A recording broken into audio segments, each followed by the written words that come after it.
Assalamualaikum warahmatullahi wabarakatuh. Apa kabar sobat sekalian? Jumpa lagi di channel Enerpol. Kali ini kita akan membahas info hangat, yaitu kembali lagi kita mengingat terkait transaksi janggal 349 triliun ya. Kemana itu barang? Ini sesuai yang dilansir oleh rmol.id, disampaikan oleh Ihsanuddin Nursi. Menko Polhukam ungkap transaksi janggal 349 triliun cuma mainan politik ya. Ini menarik ya untuk mengingatkan kita ya, karena berbagai macam pemberitaan itu simpang terus ya, sebagai arus yang deras kadang melupakan hal-hal yang sifatnya strategis seperti ini, yaitu transaksi janggal yang nilainya luar biasa besar. Langsung saja kita baca dan kita ulas. Republik Merdeka, pembentukan Satgas Transaksi Janggal 349 triliun di lingkungan Kementerian Keuangan yang diketuai Ketua Komite TPPU sekaligus Menko Polhukam Mahfud MD dinilai hanya sebatas permainan politik ya. Pasalnya pembentukan Satgas sangat subjektif karena Menteri Keuangan Sri Mulyani yang notabene menjadi bagian dari kasus tersebut dilibatkan dalam tim tersebut ya. Jadi kalau Sri Mulyani masuk ya, bagaimana kita bisa melihat ya genuitas ya untuk menyelesaikan kasus gitu ya.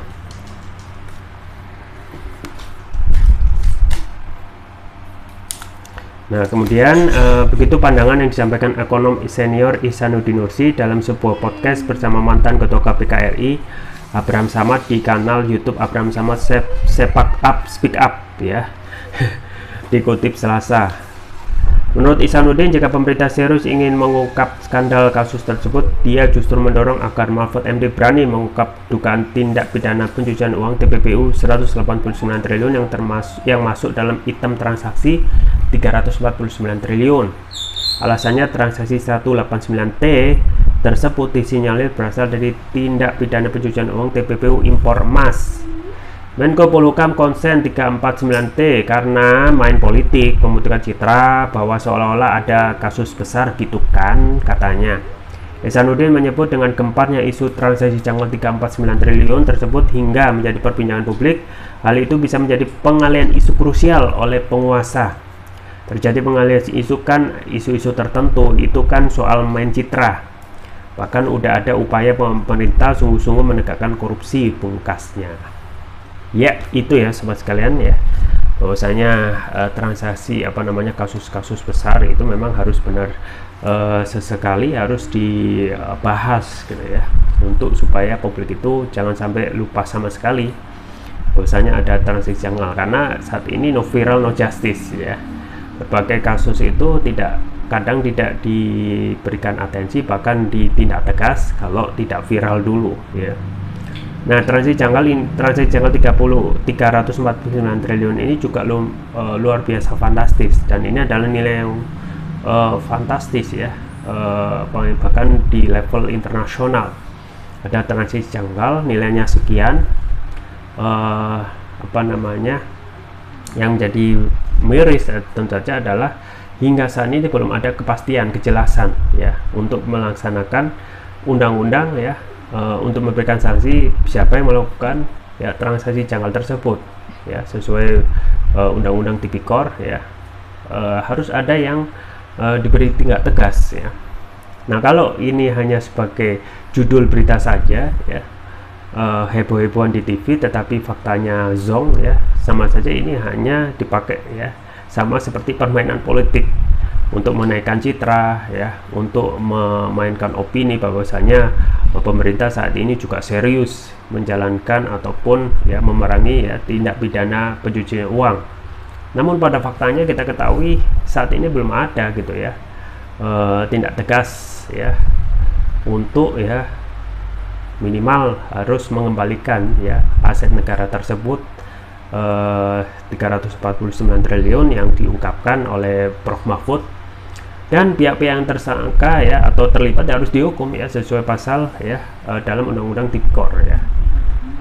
Nah, ini juga menjadi presiden yang buruk ya bagi pemerintah di mata rakyatnya, ketika hal-hal yang terkait dengan korupsi termasuk juga TPPU itu hukumannya relatif ringan ya, tetapi orang hanya mengkritik ya hanya bermodalkan omong, tidak ada bahayanya, justru dikriminalisasi ya, disanksi ya, dengan pidana berat ya.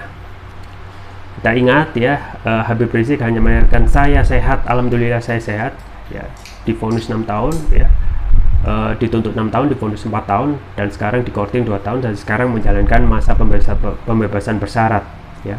Para aktivis ya, Zaigana Nainggolan ya, Jumhur Hidayat, Bang Edi Mulyadi, termasuk orang yang juga ingin mencari kebenaran fakta ijazah Presiden Jokowi, dikriminalisasi dengan ya vonis ya 6 tahun ya, Gus Dur dan Bambang Tri ya. Ini tentu saja miris ya, makanya ya indeks persepsi korupsi kita ya wajar kalau turun ya, sekarang 34, padahal dulu ketika peninggalan SBY itu 34 ya, ada sedikit peningkatan ke 40 ya, sekarang turun ya 38 dan terjun bebas ke 34, jadi tidak ada perubahan ya kalau kita merujuk pada peninggalan SBY terakhir ya.